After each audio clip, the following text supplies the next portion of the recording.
yo, we got a world champion. And that was the greatest moment for me in my life.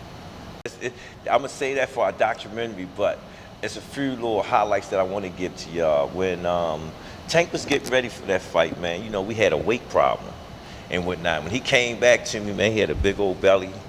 And I said, man, what you doing back here? He said, man, I miss you. I said, yo, you got it made in Vegas. You got a house, cars, everything. What you doing back here? He said, man, it ain't like home. The discipline? Yeah, it ain't like home. It ain't like home.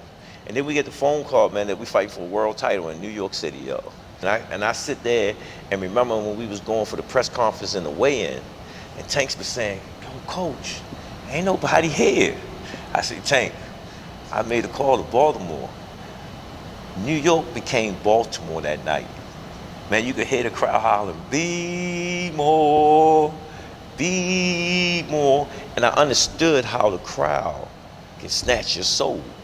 And I said to Tank, Tank, don't look into the crowd. Look up in the rafters, man. Look up to the heavens. And you're gonna have a great night, man. And that fight, man, that was one of the, I couldn't believe it because I'm so used to watching championship fights on TV. And we was in a championship fight and Kenny tapped me, yo, we got a world champion. And that was the greatest moment for me in my life. You know, to actually took a kid from scratch and became a world champion.